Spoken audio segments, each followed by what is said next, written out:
할렐루야.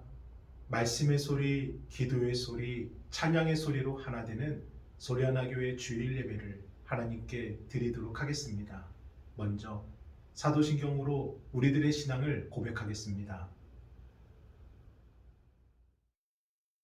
나는 전능하신 아버지 하나님 천지의 창조주를 믿습니다.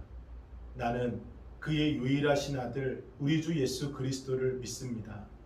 그는 성령으로 잉태되어 동정녀 마리아에게서 나시고 본디오 빌라도에게 고난을 받아 십자가에 못 박혀 죽으시고 장사된 지 사흘 만에 죽은 자 가운데서 다시 살아나셨으며 하늘에 오르시어 전능하신 아버지 하나님 우편에 앉아 계시다가 거기로부터 살아있는 자와 죽은 자를 심판하러 오십니다. 나는 성령을 믿으며 거룩한 공교회와 성도의 교제와 죄를 용서받는 것과 몸의 부활과 영생을 믿습니다. 아멘. 찬송가 99장 주님 앞에 떨며 서서 우리 함께 찬양하겠습니다.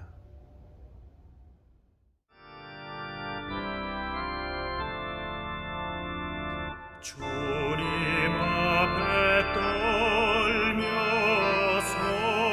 서서 세상 생각버리고 고요하게 머리 숙여 주의 은총 빌어라. 하늘 보좌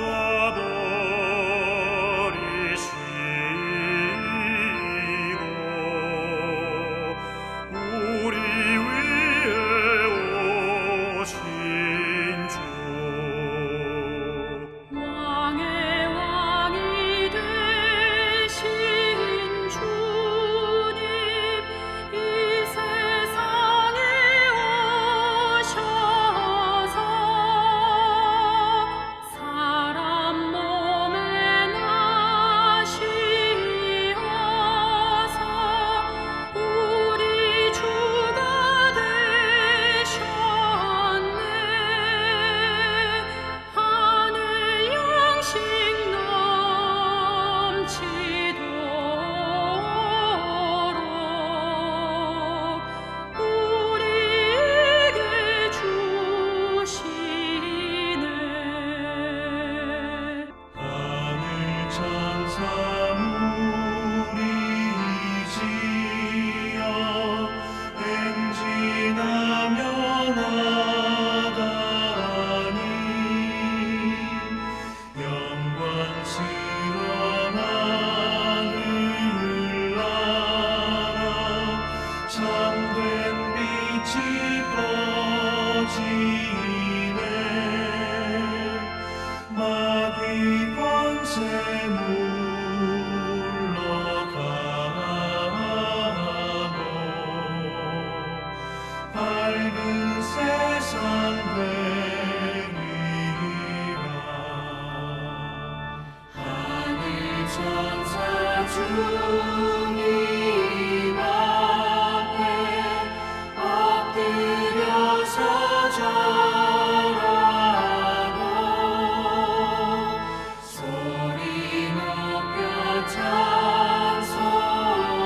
찬송하며 주의 이름 드리네. 할렐루야 할렐루야 주께 찬양합니다.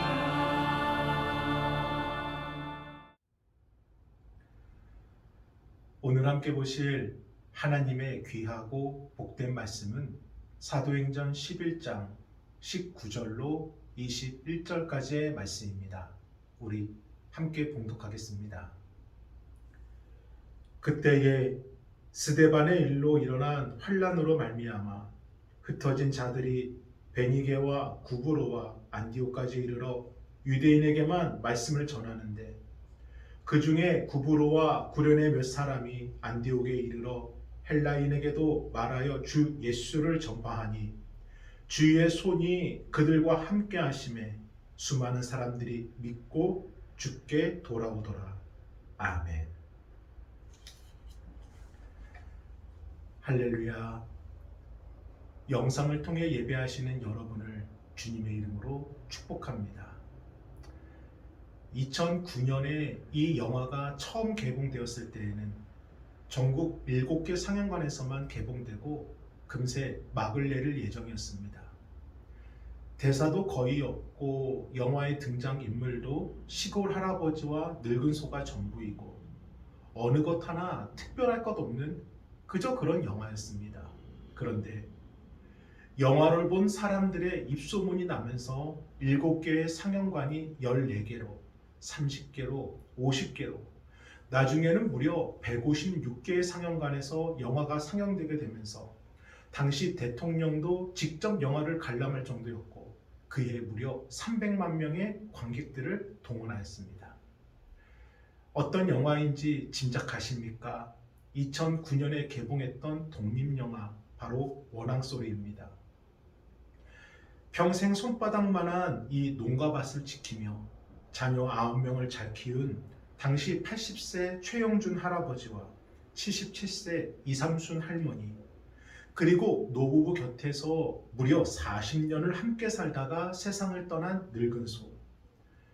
영화 원앙소리를 본 대부분의 관객들은 영화가 끝난 이후 자리에서 금세 일어나지를 못하고 어떤 이들은 깊은 여운을 감추지 못한 채 눈물을 흘리는가 하면 어떤 이들은 그저 담대한 표정으로 말없이 막을 내리는 스크린을 바라보았습니다.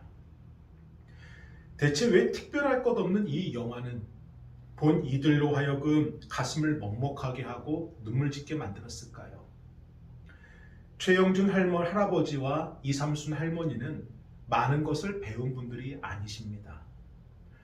가진 것도 없는 가난한 농사꾼이었고 사회적으로 변변한 직책 한 번 가진 적도 없었습니다. 그러나 노부부는 일평생 자신들의 욕망을 쫓지 않았습니다.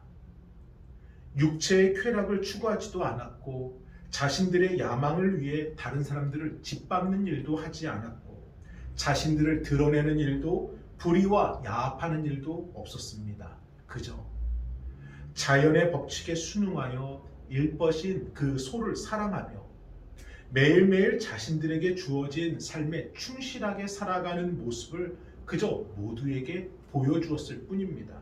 그런데 저는 바로 이러한 두 분의 그 순수한 삶이 오늘도 요허망한 욕망을 쫓고 있는 이 현대인의 관객들에게 자신의 삶을 되짚어보게 하지 않았을까? 배운 것은 없지만 지닌 것은 없지만 변변한 것 하나 내세울 것도 없지만 주어진 삶을 만족하고 함께 감사하고 함께 살아온 정직한 삶, 이것이 숱한 사람들로 하여금 그 가슴을 먹먹하게 하고 눈물 짓게 만들 거라 저는 그리 생각합니다. 사랑하는 여러분, 이처럼 한 인간이 자신에게 주어진 삶에 충실하게 사는 것도 많은 사람들에게 숭고한 감동을 전해준다면 하물며 하나님을 위해 헌신을 다하고서도 하나님의 영광을 위해 자신을 내려놓는 사람을 통하여 어떻게 하나님의 감동적인 역사가 일어나지 않을 수 있겠습니까? 예루살렘에서 북쪽으로 480km 지점에 위치한 안디옥에 세워진 이 안디옥 교회는 이방 세계에 세워진 최초의 교회였고 사도 바울을 배출하여 최초로 이방 선교의 이 교도부 역할을 감당한 교회였습니다. 그리고 안디옥 교회 성도들은 최초로 그리스도인이라는 호칭을 듣게 됩니다. 그런데 참으로 놀라운 것은 명실상부 이방 선교의 중심의 축을 감당하고 이 최초라는 치적과 업적에도 불구하고 이 안디옥 교회를 세운 이들은 당시 유명했던 사도들이 아니라 무명에 가까운 이들이었다는 것입니다. 우리 사도행전 11장 20절을 함께 읽어봅니다. 그 중에 구브로와 구레네 몇 사람이 안디옥에 이르러 헬라인에게도 말하여 주 예수를 전파하니. 아멘.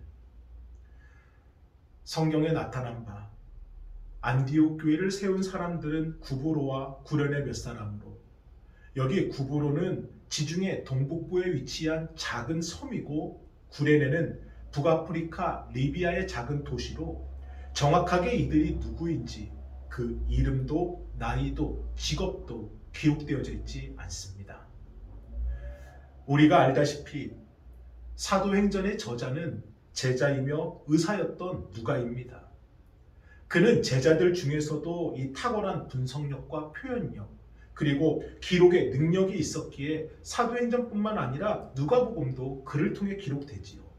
더욱이 누가는 이 사도 바울 곁에서 바울을 통해 이루어 가시는 하나님의 일을 직접 목격했기에 안디옥 교회가 어떻게 세워졌는지, 교회를 통하여 어떤 일을 감당했는지, 교회를 통해 어떤 역사가 일어나는지 모든 것을 분명히 보았습니다. 그럼에도 제자 누가는 안디옥 교회를 세운 이들에 대해서는 그저 구브로와 구레네 출신 몇 사람이란 사실 외에는 그 어떠한 기록도 남기지 않았습니다. 대체 그 이유가 무엇일까요? 저를 따라 우리 함께 고백하기를 원합니다. 하나님의 영광을 위해 자신들을 철저하게 내려놓은 사람들. 성경은 역사적인 사실을 전하는 것이 목적이 아니라 하나님의 뜻을 전하는 것이 목적입니다. 사람의 업적을 드러내는 것이 아니라 하나님이 누구신지를 선포하는 것이 목적입니다. 그러므로 누가는 자신의 뜻이 아니더라도 구브로와 구레네 몇 사람의 그들의 의지와 결단으로 그들을 드러내지 않았던 것입니다. 참으로 겸손한 그리스도인들이요, 하나님께서 기뻐하실 충직한 종들입니다. 그러면 그러한 이들을 통해 세워진 이 안디옥 교회가 그 이후에 어떤 일을 하게 되었을까? 우리 계속해서 사도행전 11장 21절을 함께 읽어봅니다. 주의 손이 그들과 함께 하심에 수많은 사람들이 믿고 주께 돌아오더라. 아멘. 성경에 기록된 바 겸손과 충직한 이들을 통해 세워진 이 안디옥 교회로 인해서 안디옥에 살던 수많은 이방인들이 주님을 믿고 영접하는 생명의 역사가 그곳에서 일어나게 됩니다. 당시 로마 사회에서 유대인은 사회적으로 지배 계층이 아니었습니다. 그저 로마 제국의 지배하에 머문 변방인에 불과했어요.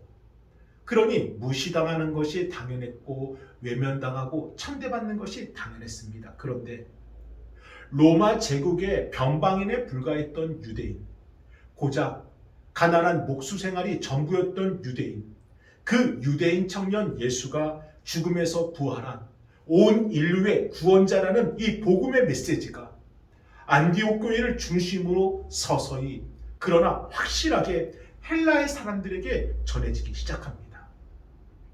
당시 스스로 최고의 문화다, 스스로 최고의 지식이다, 최고의 삶을 살고 있다 자부하던 그들인데 그들에게 예수님이 구원이시다라는 복음의 메시지가 들리기 시작합니다.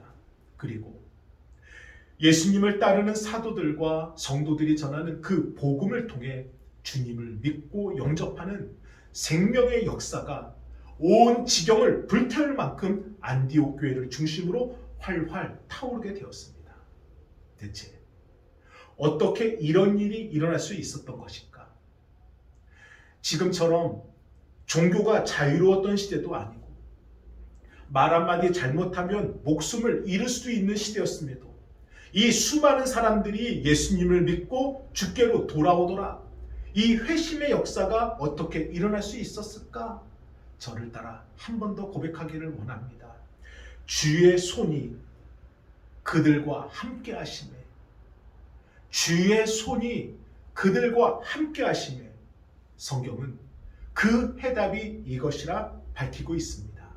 사랑하는 여러분, 하나님의 영광을 위해 자신을 내려놓는 사람들, 오직 복음을 위해 충성과 섬김으로 섬긴 사람들, 하나님은 그 순수한 신앙과 그 숭고한 섬김을 그냥 방치하지 않으시고 주님의 손으로, 전능의 손으로 그들과 함께 하셨습니다. 그리고 그 결과가 시대와 상황으로는 상상조차 할 수 없는, 사람의 능력으로는 힘으로는 결코 이룰 수 없는 변방의 청년 예수가 이 땅에 그리스도가 되는 복음을 듣게 하시고 담게 하시고 주께로 돌아서게 하는 생명의 역사를 이루었다는 것입니다. 저는 이처럼 그 누구라 할지라도 하나님의 영광을 위해 자신을 철저하게 부인한다면, 사명과 복음을 위해 자신의 삶을 내어 드린다면 주의 손이 그들과 함께 하심으로 주께서 그를 통해 역사를 바꾼다는 사실을 믿으시게 되길 주의 이름으로 축복합니다. 그 증인 중 한 사람이 바로 모세입니다. 80세가 되기까지 미디안 광야에서 이 목동으로만 살아온 모세는 존재감이 없는 존재였습니다. 지난 40년을 장인에게 얹혀 살았기에 이룬 것도 없고 가진 것도 없는 빈털터리였고, 이제는 기력마저 쇠하여 꿈도 소망도 꿀 수 없는 그저 힘 빠진 노인에 불과했습니다. 지금 그에게 있는 거라고는 달랑 지팡이 하나뿐입니다. 그런데 성경에 기록된 바, 하나님께서는 그 늙고 초라한 모세에게 애굽에서 신음하는 이스라엘 민족을 해방시키라 명령하십니다. 더욱이 그는 40년 전 애굽을 도망친 도망자였고, 당시에 애굽의 왕자로서 누구보다도 애굽의 거대한 힘과 이 엄청난 막강한 권세를 잘 알고 있었습니다. 하지만 그들과 싸울 수 있는 군사도 없이, 무기도 없이, 돈도 없이, 어떠한 분명한 계획도 없이 그저 애굽에 가서 이스라엘 백성들을 구출하라고 하는 이것은 상식적으로 도저히 받아들일 수 없는, 이해할 수 없는 불가능한 명령이었습니다. 그런데 모세가 순종해요. 자신의 손에 들려있는 그 지팡이 하나 들고 그저 순종함으로 애굽을 향해 출발합니다. 그런데 바로 그때부터 성경은 모세가 들고 있는 이 지팡이의 호칭을 바꾸어 부르기 시작합니다. 우리 출애굽기 4장 20절을 함께 읽어봅니다. 모세가 그의 아내와 아들들을 나귀에 태우고 애굽으로 돌아가는데 모세가 하나님의 지팡이를 손에 잡았더라. 아멘. 이전까지는 그저 모세의 지팡이였습니다. 그런데 하나님을 만나고 하나님의 부르심에 순종하여 애굽을 향해 첫 번째 발걸음을 내딛는 순간부터는 하나님께서 모세의 지팡이를 하나님의 지팡이라 말씀하십니다. 그 이유가 무엇일까요? 모세의 손에만 붙잡혀 있으면 모세의 지팡이지만, 그것이 하나님의 손에 붙잡히는 순간부터는 하나님의 지팡이가 되기 때문입니다. 이 성경이 우리 손에만 들려 있으면 그저 성경이지만, 이 성경이 하나님의 손에 붙들리는 순간 하나님의 말씀이 되는 겁니다. 우리의 가정도 우리만 붙들고 있으면 그저 가정이지만, 하나님이 붙드는 그 순간부터는 하나님의 나라가 되는 것입니다.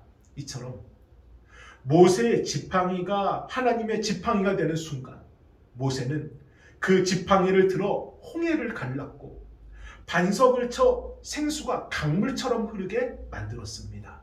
사랑하는 여러분, 주의 손이 그들과 함께 하심에, 주의 손이 함께하는 그 순간 하나님의 역사가 시작됨을 믿으시기를 바랍니다. 지난 80년 모세는 마른 막대기였습니다. 하지만 그의 인생이 하나님의 손에 붙들리는 순간부터 그 이후의 40년의 삶은 출애굽의 인도자요 광야의 지도자로 바뀌게 되었습니다. 이처럼 누구든지, 그것이 무엇이든지 하나님의 손에 붙들리면 하나님의 역사가 시작된다는 것입니다. 다윗도 그러한 믿음으로 고백한 것입니다. 우리 시편 31편 15절을 함께 읽어봅니다. 나의 앞날이 주의 손에 있사오니 내 원수들과 나를 핍박하는 자들의 손에서 나를 건져주소서. 아멘. 다윗은 사람들의 거짓 모함과 사울왕의 이 살해 위협에 시달려야 했습니다.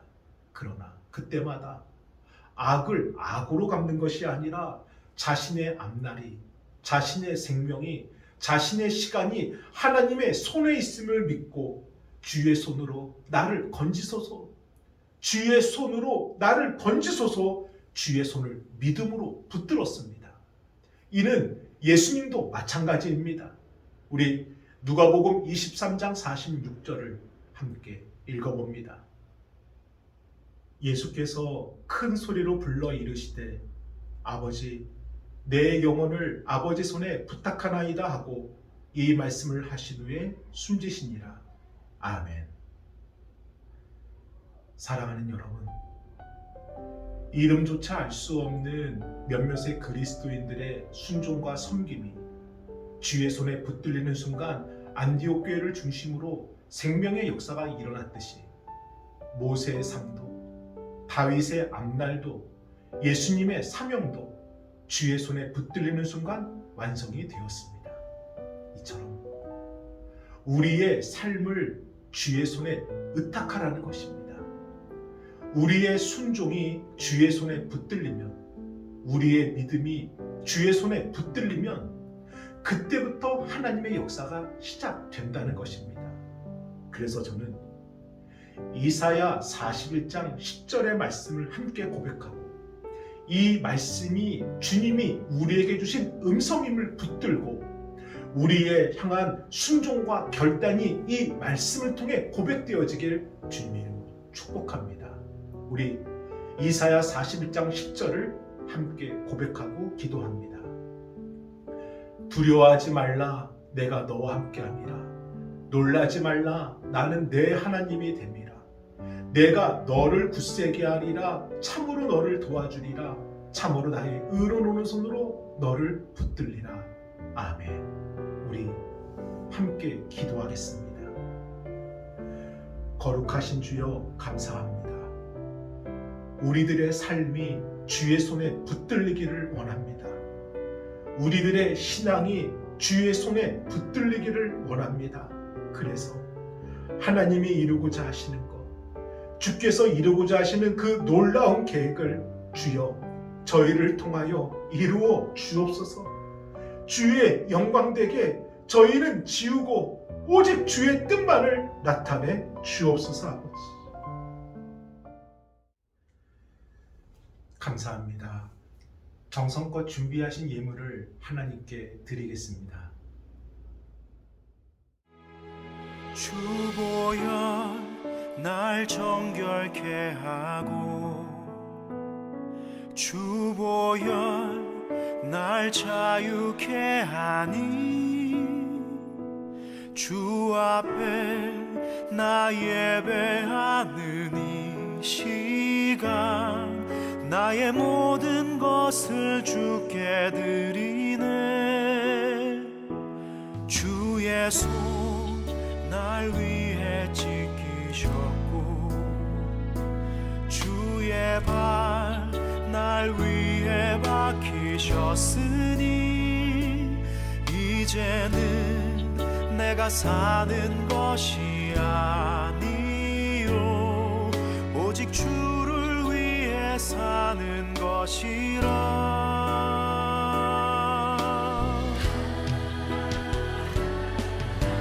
주의 손에 나의 손을 보게도 또 주의 발에 나의 발을 보게요. 나 주와 함께 죽고 또 주와 함께 살리라. 영원토록 주 위에 살리라. 주의 손에 나의 손을 보게도